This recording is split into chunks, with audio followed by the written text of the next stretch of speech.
یہ واقعہ بالکل سچا ہے اور سعودی عرب کے شہر ابہا میں یہ واقعہ پیش آیا ہے جس کو شیخ عبدال محسن الاحمد نے بیان کیا ہے۔ یہ کہانی ہے ایک لڑکی کی۔ یہ اس کی شادی کا دن تھا۔ جس طرح شادی کے لیے بہت ساری تیاریاں کی جاتی ہیں اور دلہن کو تیار کیا جاتا ہے، اس طرح اس لڑکی کے ساتھ بھی ایسا ہی کیا گیا اور پورا دن شادی کی تیاری میں گزرا۔ پھر ایسا ہوا کہ مغرب کی نماز ہوئی۔ مغرب کی نماز کے بعد اس لڑکی کا میک اپ کیا گیا اور بہت خوبصورت سا لباس اس کو پہنایا گیا۔ جب وہ دلہن تیار ہو گئی تو اس دوران عشاء کا وقت ہو گیا۔ اس لڑکی کو عشاء کی اذان سنائی دی۔ اب اس کو لگا کہ میرا وضو تو شاید ٹوٹ چکا ہے جو میں نے مغرب کی نماز کے لیے کیا تھا، اب مجھے دوبارہ سے وضو کرنا پڑے گا اور نماز عشاء ادا کرنی پڑے گی۔ وہ ابھی یہ سوچ کر وضو کرنے کے لیے جا رہی تھی کہ اتنے میں اس کی ماں ڈریسنگ روم میں آ گئی۔ دلہن کی ماں نے کہا، تم کہاں جا رہی ہو؟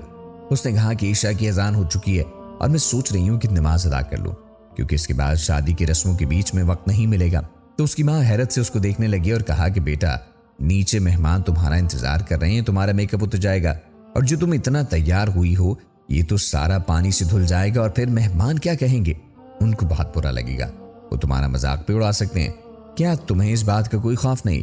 وہ لڑکی مسکراتے ہوئے بولی، آپ اسی لیے پریشان ہو رہی ہیں کہ میں لوگوں کی نظر میں خوبصورت نہ لگوں گی، لیکن میں تو اپنے پیدا کرنے والے کی نظر میں خوبصورت بننا چاہتی ہوں۔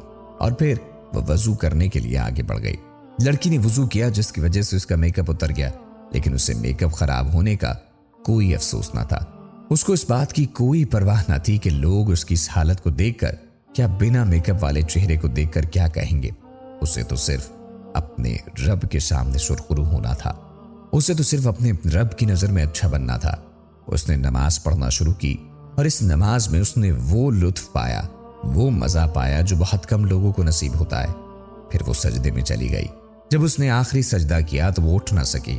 آپ کو جان کر افسوس ہوگا لیکن خوشی اس بات کی ہوگی کہ ایسا سجدہ بہت کم لوگوں کو نصیب ہوتا ہے۔ وہ لڑکی حالت اس سجدہ میں اپنے خالق حقیقی سے جا ملی تھی۔ جب اس کی والدہ اس کو بلانے دوبارہ ڈریسنگ روم میں آئی اور اس نے دیکھا کہ اس کی بیٹی کا سجدہ تو بہت لمبا ہو چکا ہے تو اس کو آواز دینے لگی جس کا اس نے کوئی جواب نہ دیا۔ پھر وہ اس کے قریب آئی اور اس کو ہلایا تو اس نے دیکھا کہ وہ اس دنیا میں نہ رہی اور یہ دیکھ کر اس کی ماں کی حالت خراب ہو گئی۔ لیکن اس کی ماں نے صبر کیا اور کہا، ہاں میری بیٹی، تو نے صحیح کہا تھا کہ اللہ تعالیٰ کی خوشی لوگوں کی خوشی سے زیادہ معنی رکھتی ہے۔ وہ اللہ کو قریب کرنا چاہتی تھی، اللہ کی محبت چاہتی تھی، اللہ کی نظر میں خوبصورت بننا چاہتی تھی۔ اللہ عز و جل نے اسے اسی حالت سجدہ میں اپنے قریب کیا جہاں پر ہر مسلمان اللہ کے قریب ہوتا ہے۔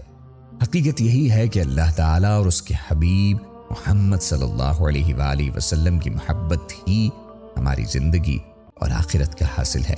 سورہ آل عمران کی ایک آیت میں اللہ تبارک و تعالیٰ فرماتے ہیں، اور دنیا کی زندگی سوائے دھوکے کے سامان کے اور کچھ بھی نہیں، اور ہم سب اللہ اور اس کے رسول صلی اللہ علیہ وسلم کی فرما برداری میں لگ جائیں، نمازوں کی پابندی کریں جو ہم پر فرائض اللہ تعالیٰ نے دیے ہیں، ان فرائض کو پورا کریں، نیکی کے کام کریں، اللہ تبارک و تعالیٰ کا ذکر کریں اور اپنے اخلاق کو اتنا اچھا بنا لیں، اپنے عمل کو اتنا اچھا بنا لیں، کسی کا دل نہ توڑیں، کسی کا دل نہ دکھائیں۔